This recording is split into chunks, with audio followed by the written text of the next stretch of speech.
signed up. Whoa. I'll make up for it. I've got a long report. Well, that's Carter, Here we are live. unshaved. Oh, there's John Embry. I recognize him. Wonder how he's doing. It's me. How you doing? How are you doing, John? Oh, fighting COVID. I know you are. I know you are. That's why I asked how you're doing.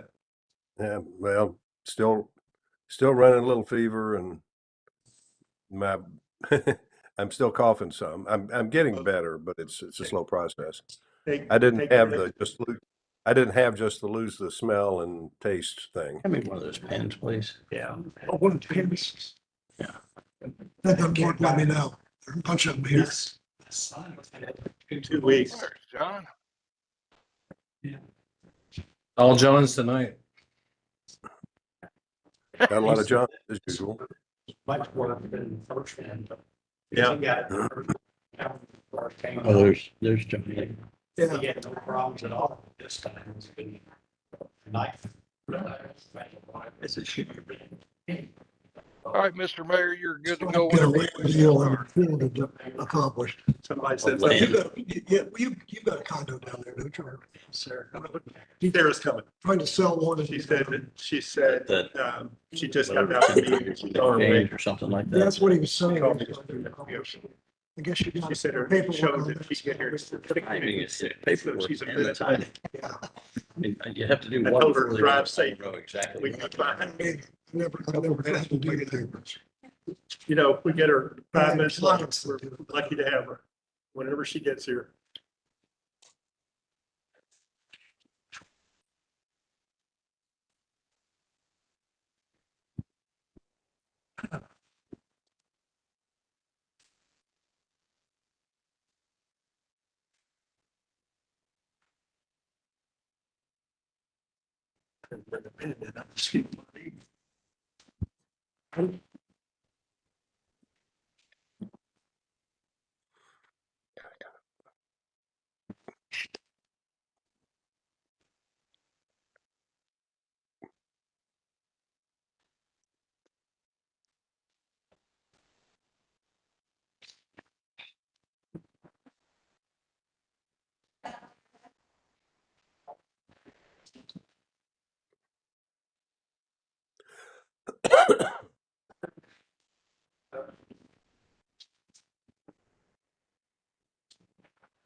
Did John include this in your packets? Yes. Okay, good. If somebody will make that motion when we get to it. That'd be awesome. I didn't get it in my packet. This where he says to make the motion to amend. Yeah, here it is. You got it. You know, You'll do it. you do it. I don't think I got it. Yeah, I did. It's here. Sorry. Okay.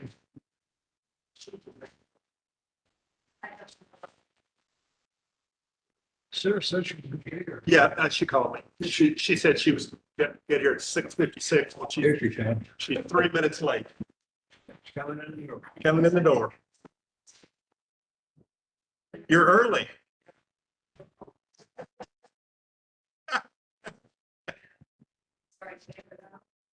Hectic. Yes, Got to keep those Humana people in line.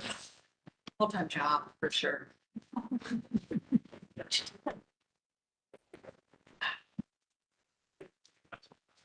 Good evening, everyone. It's 7 o'clock. I'll call to order the City of Prospect, Kentucky City Council regular meeting. Today is Monday, August 19, 2024, at 7 p.m. First item on the agenda is the approval of minutes, the minutes of the July 15, 2024 regular council meeting and the August 1, 2024 special meeting. Those have been distributed. Are there any additions or corrections?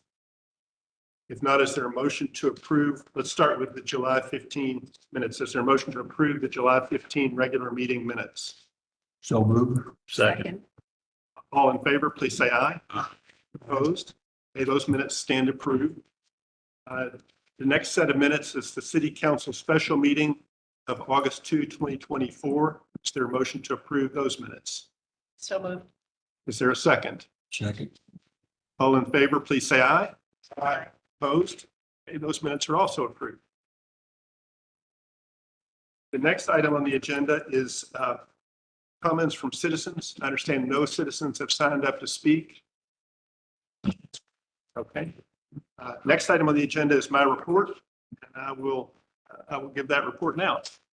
This evening, I will comment on 7 topics, including my upcoming appointment of a new police chief, the proposal to increase compensation for council members, the LDG litigation, the Prospect Point Shopping Center, the city's financial picture, 4 infrastructure projects, and recent and upcoming city events.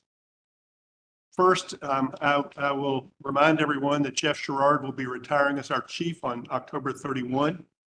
Prospect has been extraordinarily fortunate that Jeff has served as our chief for more than 12 years. We are also fortunate that Tony Denham serves as our assistant chief. I gotta go. It's like, wow. October 31st. We're also fortunate that Tony Denham serves as our assistant chief. In an upcoming meeting, I plan to appoint Tony to serve as our new chief. Second, I will note that tonight's agenda includes a proposed modest increase in compensation for city council members. David Holmes has surveyed nearby suburban cities and has learned that Prospect pays considerably less to its council members than do a number of those cities. I wholeheartedly support the proposal, and I'm confident our residents will also support the increase. By law, any increase would not take effect until January 1. This ensures that the voters will have an opportunity to weigh in on the topic. Third, Prospect and LDG continue to litigate LDG's proposal to build a large apartment complex on Timber Ridge Drive across from the Kroger gas station. LDG sued Prospect, alleging that the city violated fair housing laws and wrongfully interfered with the contract between LDG and the sellers of the land on which LDG plans to build. The court has scheduled a jury trial on those issues, and that trial will begin on September 17, in less than a month.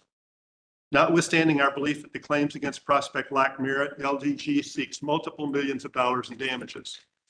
For that reason, we take the lawsuit seriously, and our lawyers are working diligently to prepare the case for trial. A second legal case involves the Metro Council decision that rezoned the property and allowed a modified version of the project to move forward. Prospect appealed that decision, and our appeal is pending in the Kentucky Court of Appeals. We have participated in 2 mediations with LDG and Metro Louisville to try to resolve the claim and the appeal of the zoning decision, but those efforts have not been successful. Fourth, with regard to the Prospect Point Shopping Center, I've been communicating with the new developer of the center. I'm impressed with the developer and with the new owner's plans. We have a good lead on a location for the post office, and hopefully that will be decided soon. It appears likely that some, but not all, of the remaining tenants will be able to stay in the center. The developer advised that they will be putting in sidewalks along River Road. In a few years, sidewalks will also be placed along US 42 by the Department of Transportation when it makes planned improvements to 42. As the council knows, Prospect now has an architectural review committee. The members of the committee will be working with the developer and will be advising me and the council on the proposed changes in Prospect Point. We have been dealing with a fair amount of uncertainty at Prospect Point, and it's good that progress is on the horizon. Fifth, our finances continue to be strong. Cash on hand totals $3,520,000 compared to $3,271,000 1 year ago. Stated another way, we have $250,000 more cash on hand now than we had at the same time last year. I will be reporting on infrastructure projects in a moment, but I will note in this financial report that we have awarded a $241,000 bid to Libs Paving to repave various city streets. Libs advises that work will begin in early September. In anticipation of the repaving effort, MSD has replaced a number of the city's stormwater drains. Sixth, having just reported on the upcoming repaving of streets, I will briefly report on 3 additional infrastructure projects. Bornstein has now put the stream crossing bridge in Harrods Creek Park in place, and we expect site work to be completed soon. Second, the city continues to move forward on work to improve the safety of our sidewalks and we expect all sidewalk improvements to be completed before the end of this calendar year. The third infrastructure project on which I'll report is the city's work to construct a boardwalk from the back of City Hall to Putney Pond. As the council knows, Don Gibson chairs the boardwalk project, and KIPTA continues to assist with grant applications. We remain optimistic that the project will be successfully completed. Finally, I will mention recent and upcoming city events. On July 21, the Don Krekel Orchestra performed in the John Evans Pavilion. Those on hand enjoyed the concert and the presence of a food truck. Yesterday at 2 p.m., the Oldham County Community Band performed and did a great job. During the concert, 3 young children played on the playground under their parents' watchful eyes. Mark your calendars for the next concert at 6:30 p.m. on Sunday, September 15 at 6:30 p.m. The Cheryl Rouse Band will perform and the Boss Hog food truck will be present. I extend the city's thanks to Jeff Sherrard and Tony Denham for helping with parking at each of these events, and to Carolyn Embry, David Holmes, and John Evans, who have taken the lead on organizing the concerts. This concludes my report. Does anyone have any questions? Well, we get a street paving list, people, We can provide that. okay, people have been asking, my road's not up to par. When are you going to pave? It's coming, but Yeah, we'll be glad to provide that to you. okay. Will it be just an email attachment? Yeah, we can send it as an email. Yeah, that would be helpful. Or could we post on the website? I don't know if Probably. that's a thing. It would cut down on Frank having to. We'll send it to Frank and we'll post it. Awesome. Thank you. Thank you for both. That'll work. No, we'll get that out to everybody. Okay. Next item on the agenda is a financial report from John Carter, who's joining And us. everybody can hear me okay? We can hear you just fine. Okay, so I'm summarizing July's financials, first month of this fiscal year. We had about $3.2 million, and I know that's a little different than what the mayor just mentioned, but that's because he's looking at last week's numbers versus the end of June. Our actual revenues was 242,000 and change, and that consists primarily of insurance premium payments. We did have a lot of expenditures above what we would typically have in July, and we renew our insurance premiums in July, and we've made a capital investment in some police cars. There was a payroll has increased, and we had a lot of tornado recovery expenses reflected in that expenditure of 510,000 to change. And so if you have any questions, we did earn about $15,000 in our first month of interest earned on our investments. Do you have any questions? Thanks, John. Any questions for John? Okay. Thank you, Jim. Thank you again, John. The commission and board reports. The Ethics Commission, John Embry. Appreciate you joining us, John. Yeah, good evening, everyone. Yeah, this will be very brief.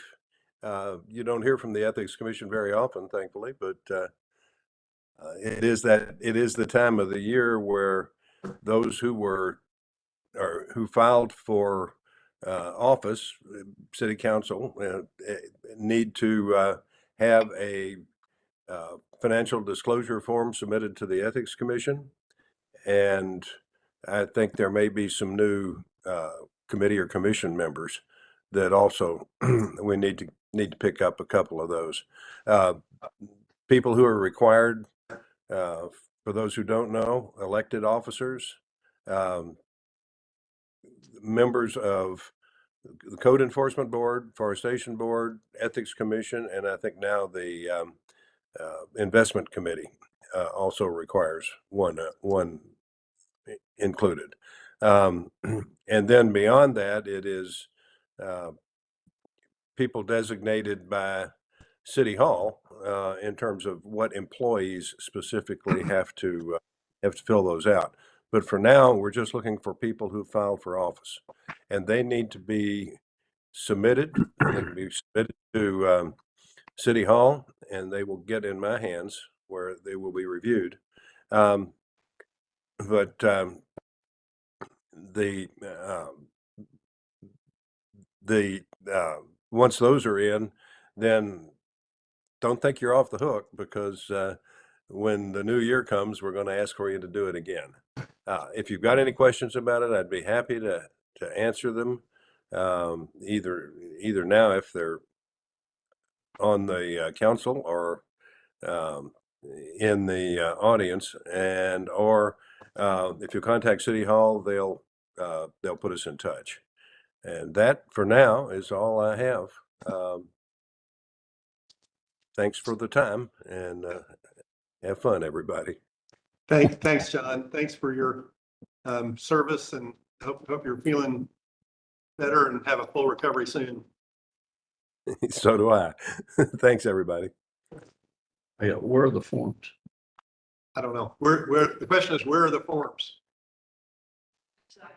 So they've been sent to everybody he's mentioned, and we're just sort of waiting on a return. The forms are with me. Ask Clark, then Carr. John Carr. Hmm. John Carr. Yeah, I'm sure. Okay. Any other questions for John? If not, Linda, Forestation Board report. I have to say, I'm pretty excited today to be giving this report. We have new trees on the way. We were able to get the list from the different nurseries, so we were able to identify appropriate species, not only for ArborFest, but to also do a canopy tree program, not only in the spring, but we'll do one this fall. So we have 75 trees coming for ArborFest. They were on a list that went out in my report, but I'll I'm excited. It's October Glory Red Maple, a Katsura, a Carolina Silverbell, Coosa Dogwood, and one of 2 different magnolias, depending on the quality of the trees that are available when it's time to dig.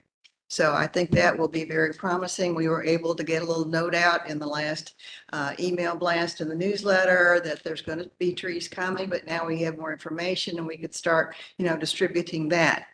Now, on the canopy program, instead of 10 trees, we're going to do 20 trees.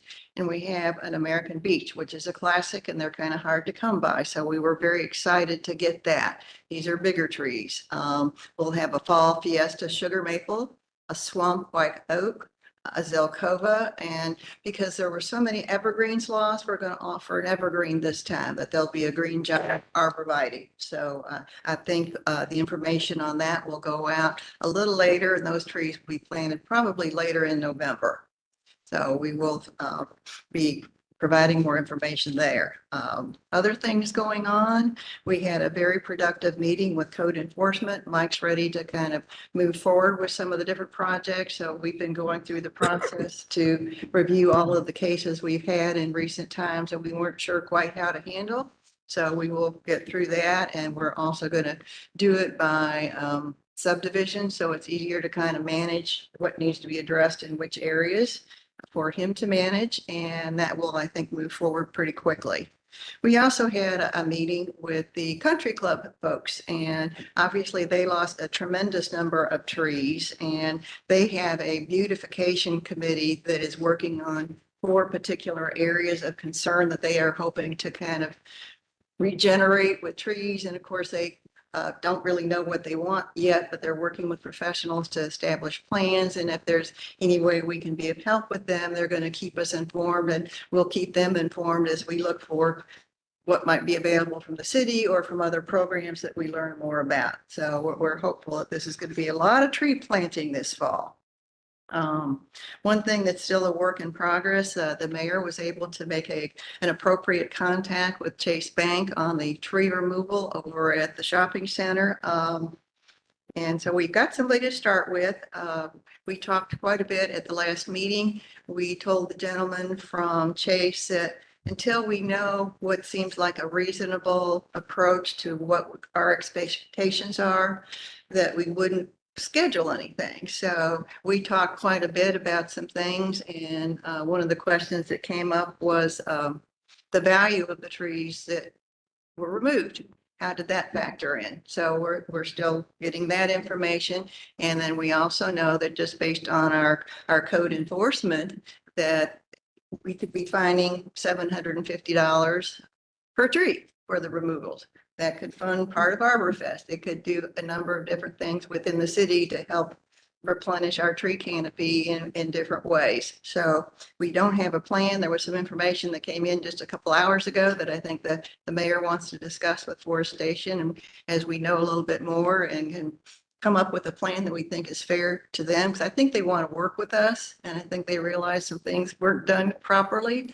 I think it will be, it will come together. We really think so. The other thing that came up was a lot of you people know that Mike, that was so busy with forestation and Parks and Recreation, passed away last week. And the forestation board did approve that we would allow a planting for Mike Powers, and Lee had suggested, because he was so instrumental in some of the plantings that are in Little Hunting Creek Park, that would be an appropriate place to do something. So we're going to set up information to collect donations and see what might be available to plant out there and take it from there. So that's pretty much what we've been up to, just tree shopping. Well, and Mike Powers, Prospect has many leading citizens. Mike Powers was certainly one of them.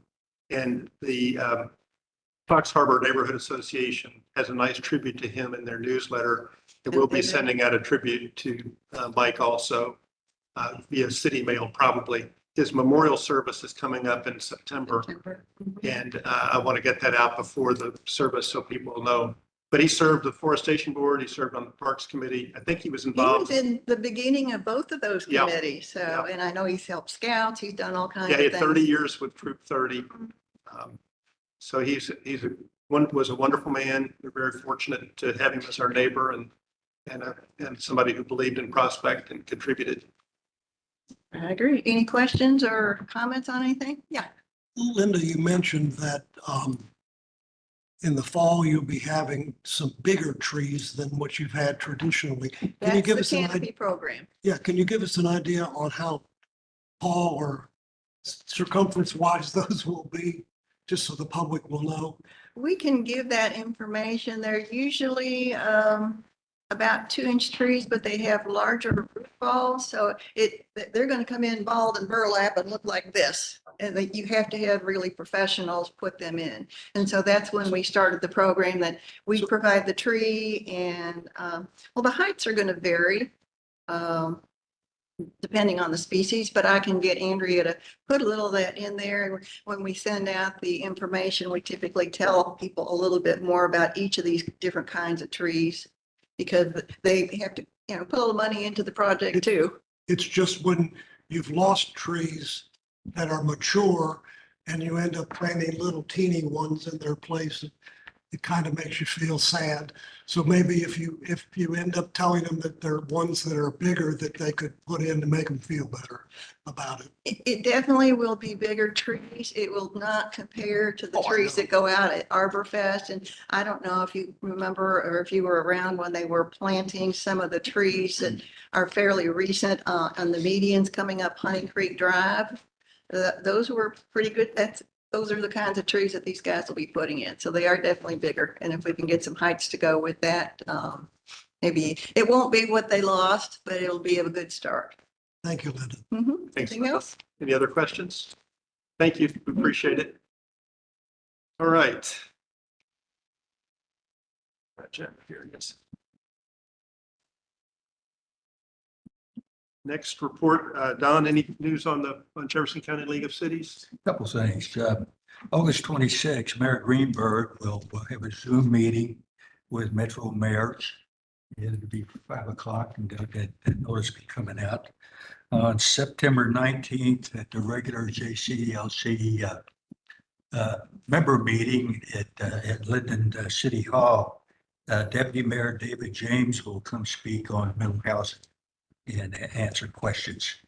Last thing is mental housing. Middle, Housing. it's a plan that would allow more duplexes and fourplexes and that sort of We thing. passed Yeah, things you out. passed and out talking about that. the conditions. Yeah, there's a change in the land development code effective April 2025, where there won't be a need to change the zoning for multiple housing, pretty much throughout Metro Louisville. It will include metro cities that don't have zoning power. And there's several, Shively, I think J-Town, St. Matthews, Middletown, maybe Hurstburg, Prospect, and Indian Hills has zoning power.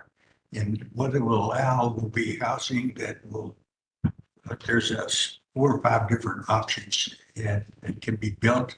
Single family houses can be monitored to increase the size, and living spaces to be in the neighborhood of 600 square.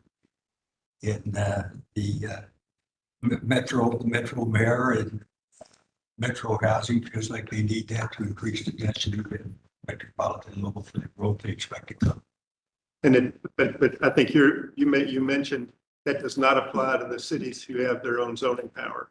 Right. So middle housing, It applies to every place else. Right. And it's somewhat controversial.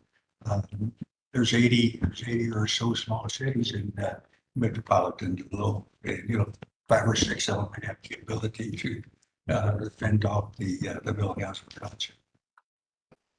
And of course, you got the unincorporated areas like right up Tidwell Ridge Drive. That apply to those areas as well. Yeah. Effective April 2025. Hence, that's the reason for some of these meetings and discussions. thanks for your work with JCLC and for that report. Appreciate it. You're welcome. All right, police report. Chief Gerard. But fortunately, we continue to be pretty slow, which is a good thing. House checks are down again this month considerably. I don't think people are traveling quite as much. The people that we normally have that are gone a lot are not leaving. So I guess they're staying home. So the other activities are pretty much in the norm. Mike Thomas was pretty active for the last month, issuing permits. He issued 35 permits for the month. It's a pretty good number. Handles a number of other routine claims and things like that. Let's see, with regards to the reports, the 2 felonies that were listed, the one involved the recovery of a stolen plate. And we got that one because we got an alert on the flock system over in the estate section. And that was sort of unique. As it turned out, it wasn't a stolen car. It was a stolen plate that was put on. And it was a contractor that was working over in the estate section. And he had borrowed the car from someone. So he had borrowed the car from someone. Once we got to the water, I just turned down the street and pulled right out. It was the first car I saw. When I pulled up, that's how quick that block road works. And just turned down the street. And that's the first license plate I saw. Already stolen. But as it turned out, this guy, unbeknownst to him, he borrowed a car from someone. And they had put a stolen back. So that was all they were. And then we had a theft and identity, which is pretty common.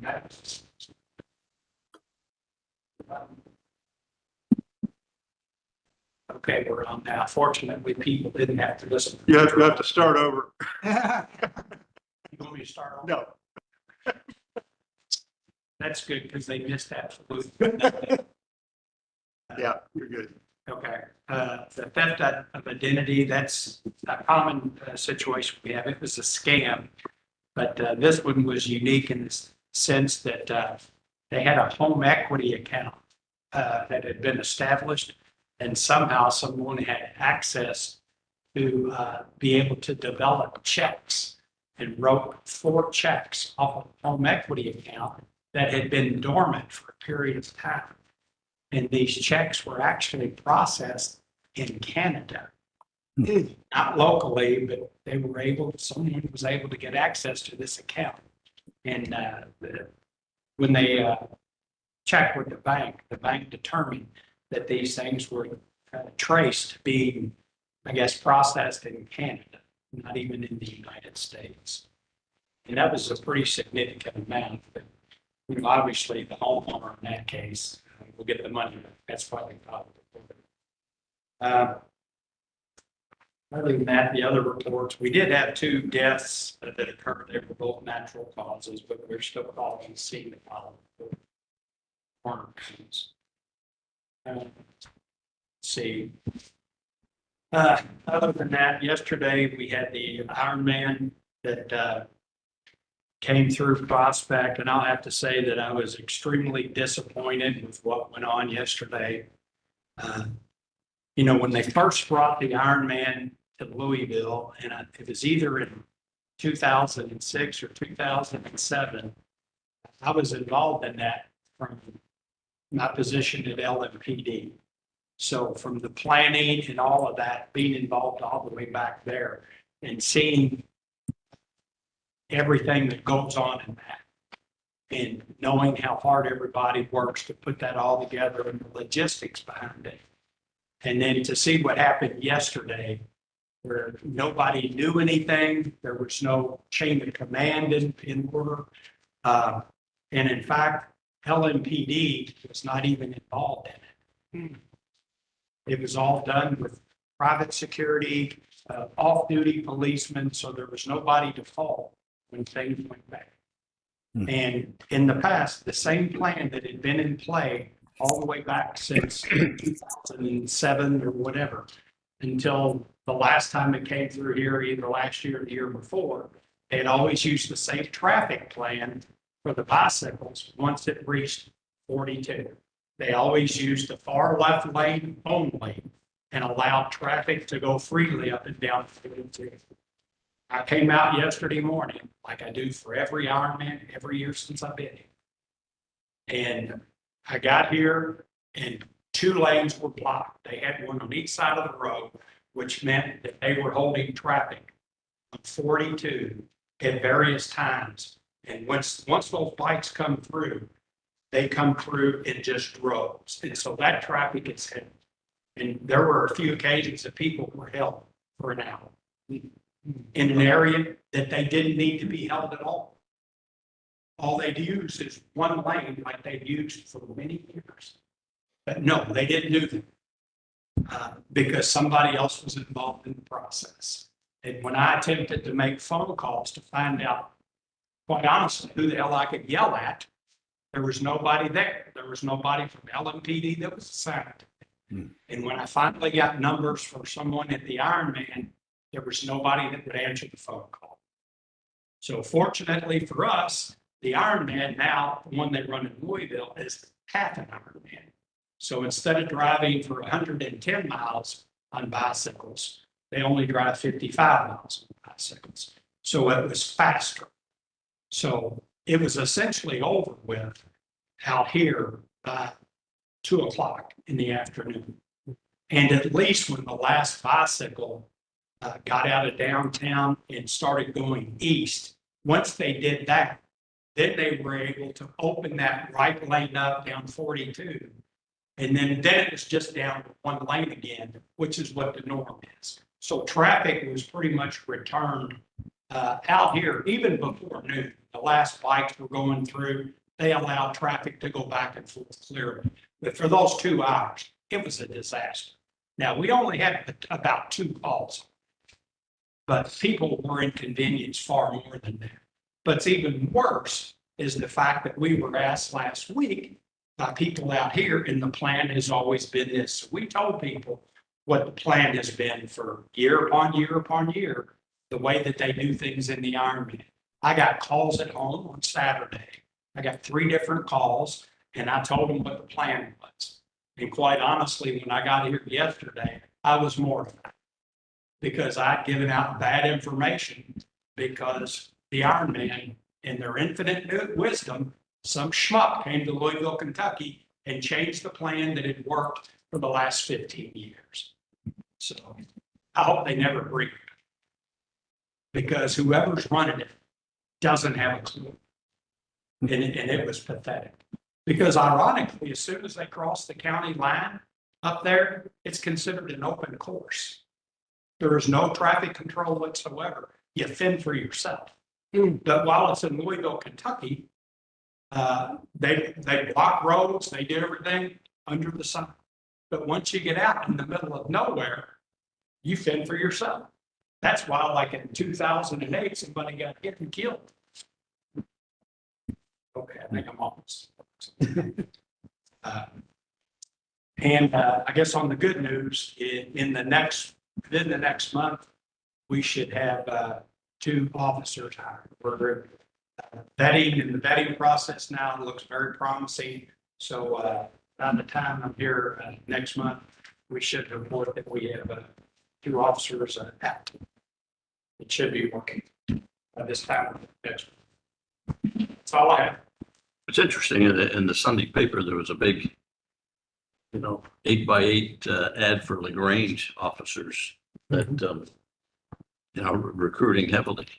It was, Yeah. All over the country. yeah, It's going on all over the country. They mentioned in Chicago, they're down 1,250 officers.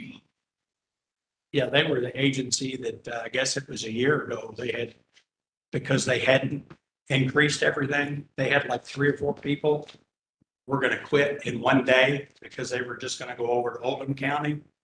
And then they had a special meeting or whatever, and then they immediately matched Oldham County. So then they decided to stay. Yeah. So, It's going on all over the country. but they basically just equal what they were going to make at the other place. Well, I think the adjustment that we made to the salaries for our full-time officers accomplished one of our goals, which was retain the officers we have. And it looks like it's working on Yeah, recruiting. and we're in competition right now because the Jefferson County Schools Police, they're in the process of hiring people, and we're pretty comparable with them. It's just a matter of like, do you want to go work for the schools police, or do you want to kind of work and do that? And I wouldn't touch that with the school police or the resource officers or. No, it's an actual sworn position, but they're assigned to schools. And then if something were to happen in a school, and there's not enough of them. I mean, at one time, and this may surprise you, there are 165 schools in Jefferson County. When you get elementary, middle, and high school, there are 165 schools. Now, there may have been a couple that have closed since then, but years ago when I had to keep up with that stuff. There's that many. And technically, at one point, they wanted to put somebody in each school. There's no way in hell you could get that many policemen to do that.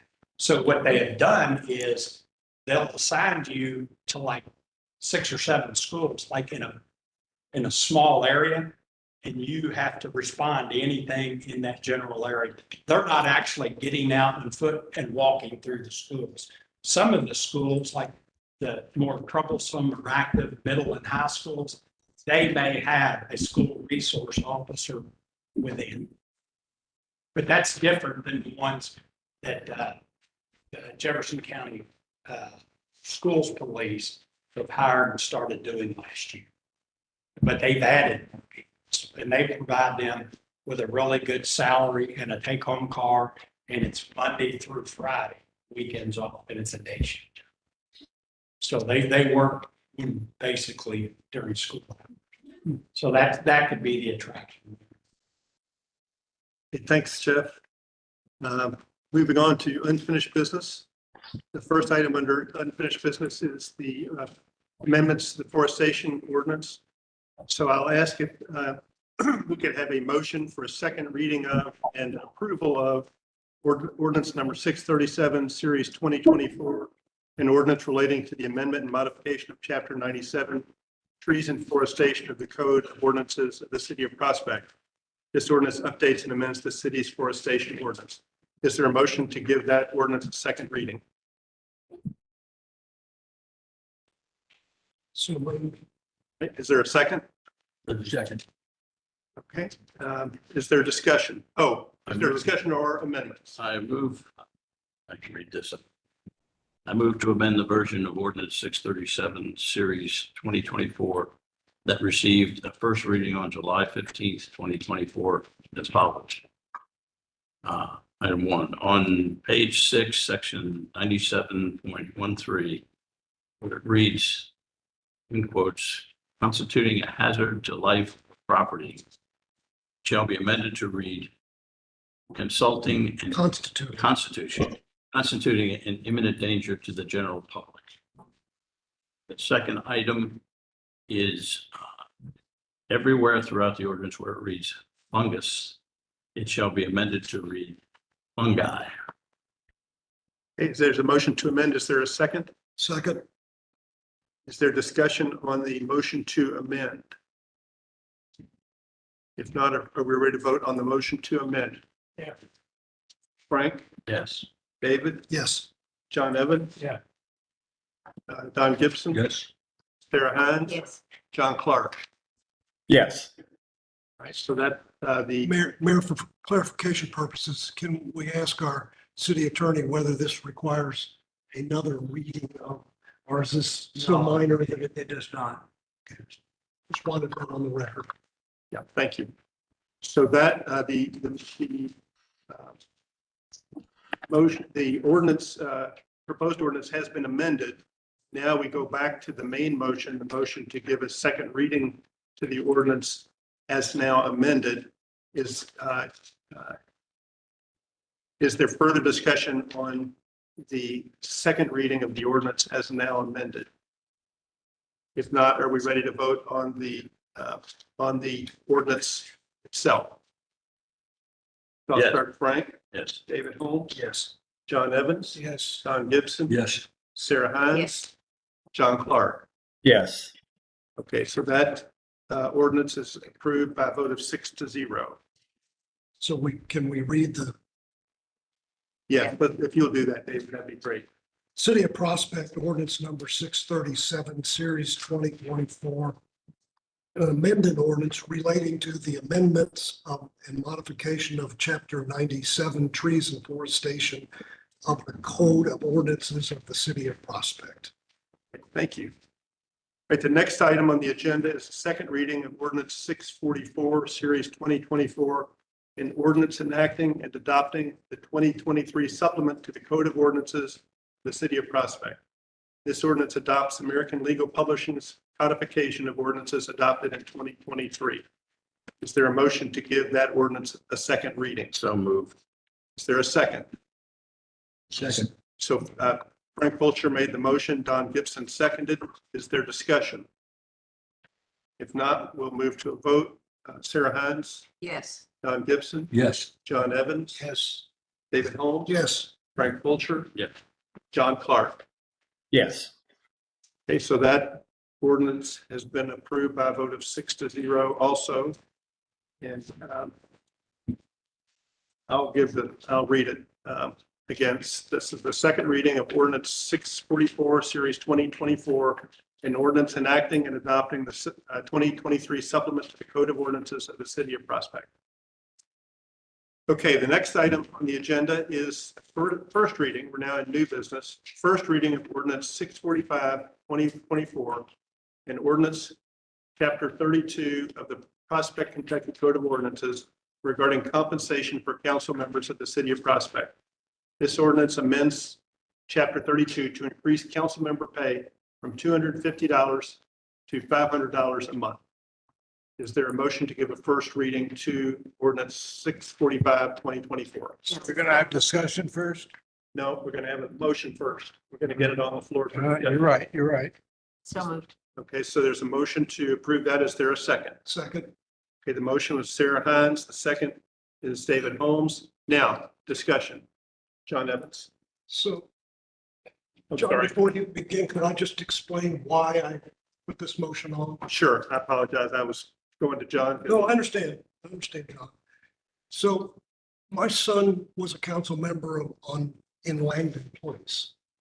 And he asked me recently what we were paid as council members. And I told him, and he said, that's interesting. We were paid more at Langdon Place than you all are, and we only had 870 residents in Langdon Place. And with that, I thought, well, it'd be interesting to know whether that's abnormal or whether that's something that seems to be the case in Jefferson County. So with the help of John Carter, got in touch with the Kentucky League of Cities, and they have information pertaining to 2024 for all the cities in the Commonwealth. And he provided me with what they had in Jefferson County. They only get this information voluntarily from the cities, so they didn't have them for all 80 cities that we have. But they had them for the 30 that I've had included in your packet. And 9 of those 30 cities have a smaller residence than Prospect, and they are paying their council people substantially more. To me, in some ways, it's a matter of fairness for the council people that we should get paid at least an average of what Jefferson County cities get paid. Seems like we're kind of selling ourselves short in the process of paying $250 a month. But really, the real point is that when we think about our council, and I'm speaking against my own interests, we basically, with the exception of Sarah, are all retired individuals. If we are going to get people who aren't retired to come and be council people and put themselves out to do this, you can imagine the discussions that the family has when the person says, I'm thinking of running for council. And the spouse says, oh, is this going to take more time away from the family and your job? And the answer is yes. And what do you get compensated? And you tell them $3,000 a year. And the spouse says, no way. So I think if we really want to get working people to run for council, hopefully get elected for council, because we all who are retired are not going to be here forever. Some of us are not going to be around forever. We need to fairly compensate the people for the time in which they do. So that's what had me look up for this. I took the 9 cities that paid more and had less population and looked to do an average of what they were. And then I realized that one of them was paying $19,000 a year. And I said, that's ridiculous. I'm going to eliminate that. So I only took the 8, not the 19,000. I took the 8 that pay more and are smaller populations. And the average of that comes to about $6,100 a year.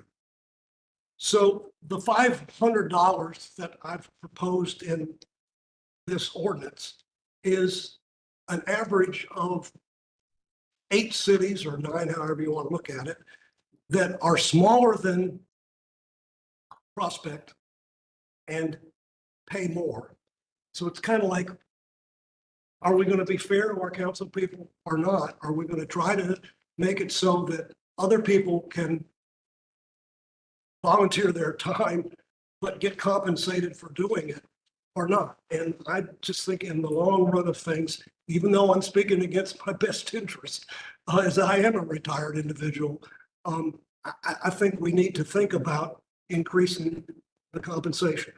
I am put the 500 down just because it was the average of the 8. If there's another figure that somebody else thinks is a fair one, I'm open to hear from that. But I do think we need to think seriously about it.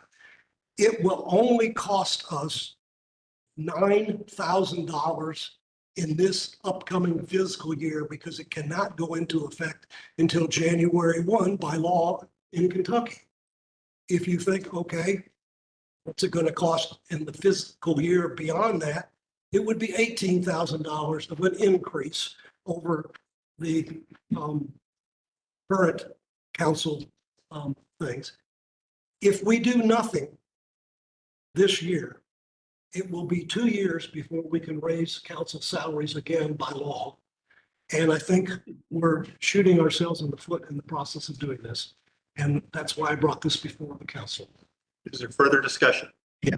John Evans. I want to pause. We need to pause for a second till if John Clark wants to vote on this matter, we need to see am on But John, you camera. need to turn your camera on if you can. Yeah, I've lost my video connection. I can't get it going.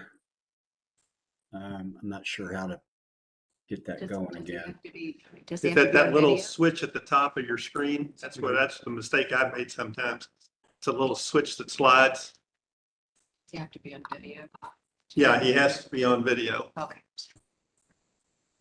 This is his connection could be compromised too, which is compromising the video. Yeah. Take more bandwidth.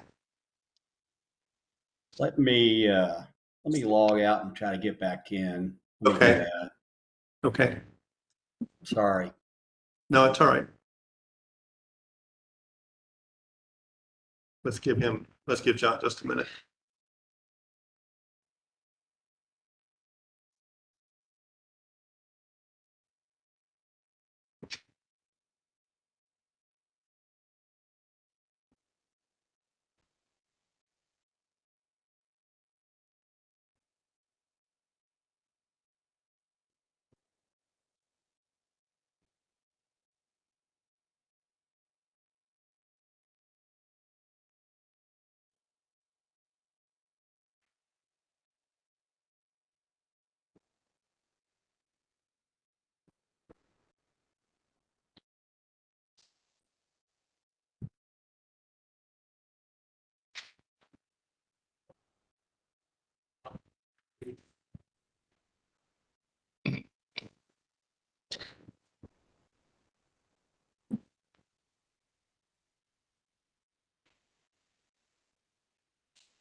Got a sunspot down in Florida.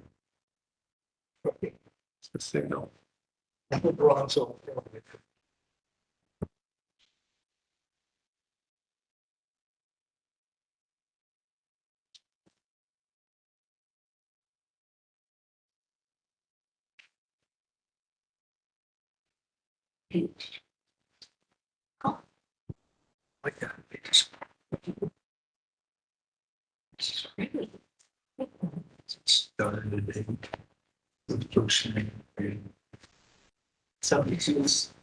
You never know who's.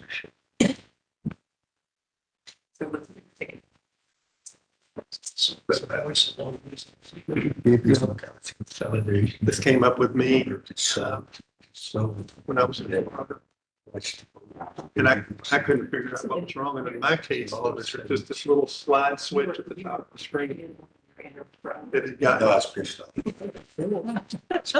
Yeah. Close. Yeah. She did something. Probably the same way yesterday, just Yeah. letting you know. So it's all good.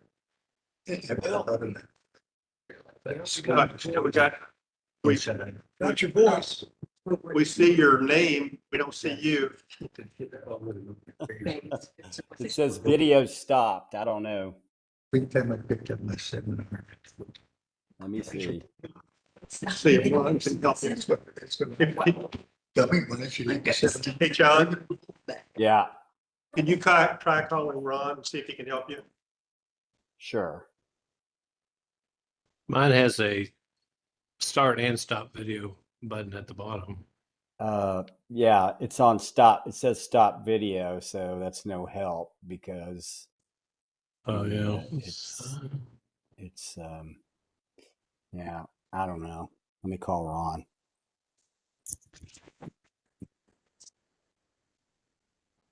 Hey Siri. Call Ron kind of work.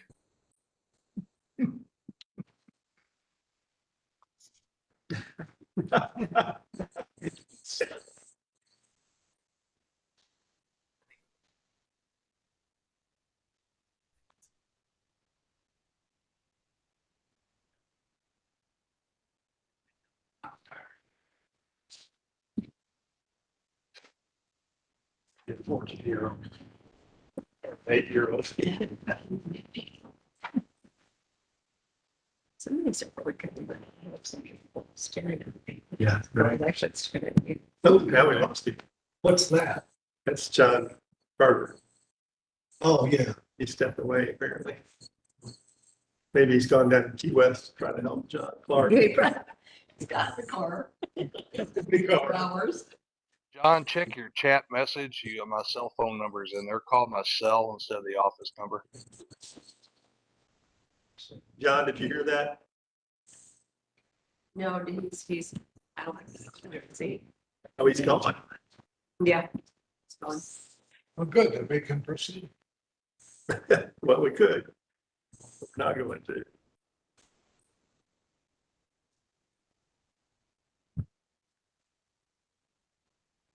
John Carter's on Swindon Island and. Well, here is Carter again, but. No, this. Be careful what you say. Your mind.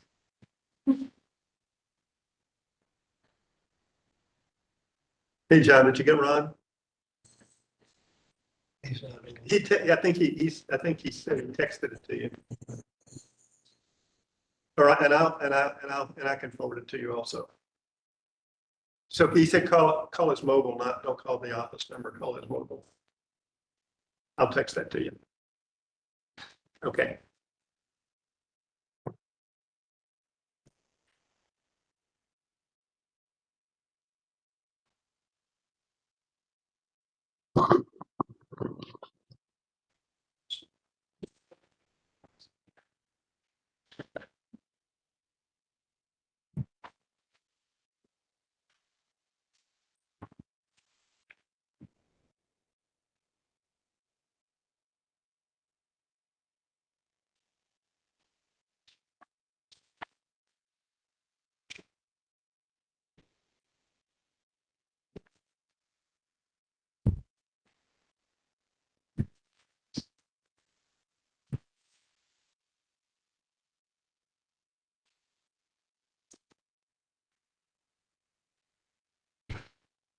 John, did you get my text?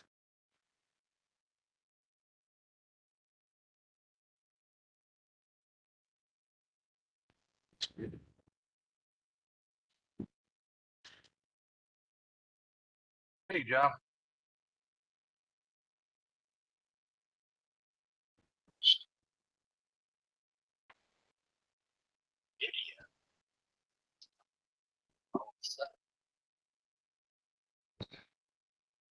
Yes.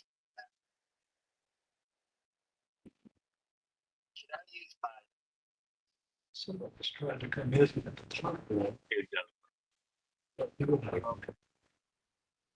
I don't, down at the bottom, you see your buttons.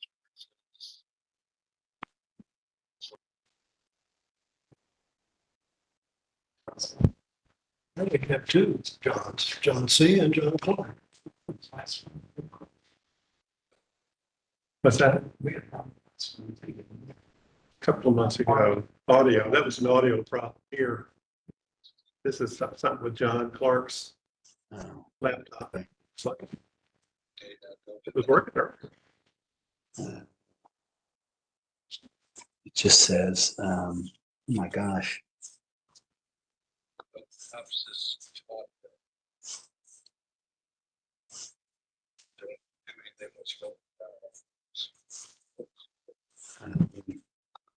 Now, all I get on the three dots is content.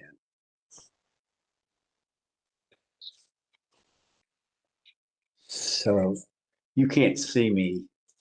I assume, wait, start, if I can start video. Oh, there we go. Oh, There we yeah. are. Good job. Good job. Yeah, go. Now, Thanks. Yeah, don't touch anything. Okay. All right.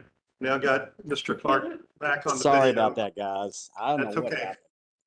So I think John Evans was next up. thank you. I'm going to vote against this for several reasons. First of all, I do not believe that the people who voted for me want me to put several $1,000s of public money in my pocket. Second of all,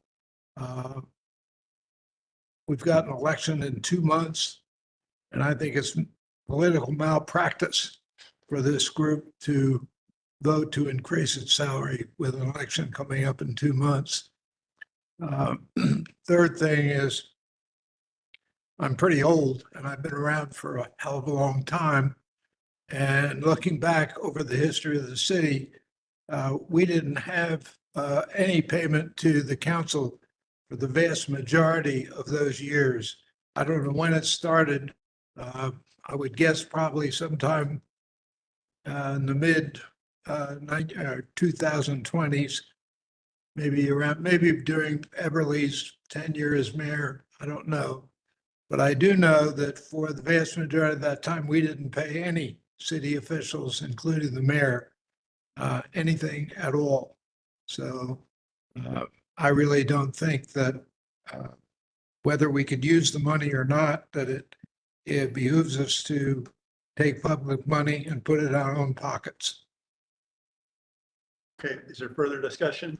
Yes, I'm not in favor of this for a number of reasons, but we just voted a tax rate increase. And at the same time, we're suggesting that we give ourselves a raise, actually a terrifically big raise. Now, the last raise we had was about 3 years ago, went from 100 to 250. And that was what, 150%. Now this is 200%. So I've always looked at this. I don't think anybody up here ran for office incentivized by the pay. I mean, it'd surprise me if anybody up here did that. And I believe this is a public service type thing. And if it was for free, it wouldn't make any difference to me. So that's part of the reason that I'm doing it. But I'm also highly skeptical of this presentation, because I think there are a considerable number of errors in it. And the data is so, we get down to about 10% of what we're looking at of the population that could have been surveyed. The Kentucky League of Cities survey was only something like 54% of the cities responded. And a lot of them are just throw garbage at it. Now, I know that because I was involved in this about 4 years ago. We were trying to come up with something rational relative to salaries for staff and others. This particular thing, it's interesting because of the variety of duties that other city council people have. Now, if you take just one thing really close, and David says, you know, the smaller people or smaller cities pay more. Well, some of these cities have 4 council people. Some of them are commissioners, and the smaller, well, in the commission form of government, commissioners have specific duties. It's a job. It's not like we do. Our roles are budgets and ordinances. With looking at Greenspring, and I talked to the former mayor up there and looked at it. They have five commissioners, and each commissioner, one in charge of forestry, one in charge of roads, one in charge. So a lot of the mayor's duties that we look to the mayor here for in the executive branch are carried out by commissioners. So I think that skews the data here without separating those things. But I'll go back to my original. I don't think this is relevant. When it comes down to it, I look at this as a public service. Okay, is there further discussion? Yeah, I left one thing off of my comments. We don't pay anything to some of the hardest working people in our government. When I'm sitting right there, his name is Lee Tucci. Lee, how much did you get paid for all the years you were in charge of forestation? Not a thing. You could say the same thing about Linda Wardell and the members of the Parks Committee. We don't pay them anything, and they work pretty hard. So it doesn't seem fair. Okay, is there further discussion? Yeah, well, one other point I think is we need to make relative to our duties. We're rather unique, maybe, we're a rather unique city because we have a number of homeowners associations. Now, Green Spring has 280 residences, and that's smaller than Sutherland. And Sutherland has a homeowners association. So essentially, many of the things that we would do if we had no homeowners associations, we could possibly justify an additional stipend. But we're essentially have subcontracted a lot of the administration of this city to the homeowners associations. So I don't think we have, I think we have an apples to oranges to potatoes to Brussels sprouts evaluation in this thing. So. Is there further discussion? Just Mayor, before I would like to say something. John's comments, I think one of the strengths of Prospect is the quality and willingness of its citizens to volunteer and help in the spirit of public service. To the point about Linda and Lee and Linda Wardell and Janet Snyder and others. We have good quality people. We don't need to pay. We don't need to pay to get people to volunteer because they want to volunteer under public service and make this a better city. Some of these other cities may do that. I know at St. Matthews, their people get their council get the city pay as we get, and it's a much better city. I vote no for that, for those reasons. Is there further discussion? Mayor, I'd like to say something. Can you hear me? Yeah. Yes, we can. Okay. I really appreciate David's research on this, and I think his motives are good, and that raising the salary would encourage more people to be interested in running. I think what Frank and John and Don have said is also relevant. And I don't think that we want to create a lot of backlash from the community on this. So I'm wondering if we should maybe wait until after the election to pursue this. That would be only another 90 days or something like that, maybe less. But it looks like this vote, if I voted yes, would be 3-3, and I hate for us to have that kind of a vote. So, David, would you consider maybe moving this to a later date after the election? The only problem in doing that is it can't go into effect for another 2 years then. Yeah. By law. Yeah, and I think the point of the statute requiring that it not apply to the current council is so that John Evans' point is we can't pad our own pockets. So if it's voted on tonight as a first reading, it's approved on a second reading, then the voters get to decide. If the voters think that this is improper or unnecessary or poor use of city funds, they get an opportunity to say, we don't like what you did and we're going to vote you out.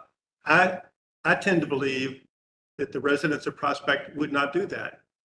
I tend to think that the residents of Prospect want to fairly compensate our police, our council, our other employees.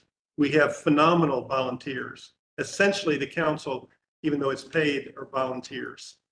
The pay is so nominal. So I think our residents are pretty sophisticated folks, and I've not heard one person quibble about the very significant increase we've made in the compensation for our police officers. And I know that's a different situation because, well, in some ways it isn't a different situation. It's supply and demand. We have to recruit people to run for the council. When I've talked to people about running for council, the first response I usually get is, "Are you out of your mind?" So there is a recruitment aspect to it, and there is while it is public service, people could reasonably expect to be compensated. And this survey shows that that there are cities that compensate their council members much more handsomely than we do. I do think it would be useful if there is a first reading this evening to gather information about which of these cities or the commission form of government versus the city council, mayor city council form, because the commissioners do, as Frank pointed out, have more substantial responsibilities by law. So I would suggest that waiting till after the election might create more problems than it solves. I want to say that I appreciate David's bringing this forth. I appreciate the fact that he's trying to future-proof us. I appreciate the additional comments with the differentiation of the duties and responsibilities. But I think at the end of the day, once again, understanding that this is, whatever this amount equates to and whatever the civic duty of the individual, we want to make sure that this council's representation of our city. And if this makes a nominal amount of difference of somebody saying I'm going to run versus not run, then, I think it needs to be under consideration. So. I'm not sure where you came down. What's your conclusion? My conclusion is I think this should be considered. I really do. I just, once again, I'm not saying, once again, I don't have vested interest because I'm not, obviously running again. So, but as a person who does work full time and kind of manages, civic responsibilities and wanting to run and be a contributor to the city, not that I'm not doing it for the monetary compensation, but in the event that somebody does have that thought process and consideration, you all, it just might make a difference in the future. So that's all I'm saying. So, and it might make an easier conversation with, considering I'm going to take my time away from the family or I'm going to do whatever X, Y, and Z. It might just make a small consideration. So I think it was well thought through, and I think the reasoning is good, and I think the future proofing is good. So that's just. I really would really be disappointed if I felt anybody was running for the money. I know that nobody up here did. And, to think that that would be a motivator as opposed to just civic responsibility or duty or giving back, whatever motivation is, I think the last thing on the list should be money. I'm not saying it should be money, Frank, at all. I'm just saying it's an easier conversation. If you are going to say, I'm going to take X amount of my time away from the responsibility of the family or whatever it happens to be. As the future generations, once again, we have a lot of people that are not represented on the council necessarily. And that's all I'm saying is if this makes any difference, it may get a better sampling of the demographics of the city in the future. So that's all I'm saying. I'm not saying 250 versus 500 will make a substantial difference. It wouldn't have made a difference because I wanted to do it for all the intrinsic value of trying to help the city. And I know everybody else would. It's just, once again, if there's any opposition or any concerns, if somebody has, a huge family and is going to take a tremendous amount of responsibility on them, it just might make an easier conversation with their other considerations in their family. So I think that, David, thank you for all of the research that you put forth, and thank you for bringing it to our attention. I think it's a very, very good discussion. Very good points have been made. I think we all know what the issues are.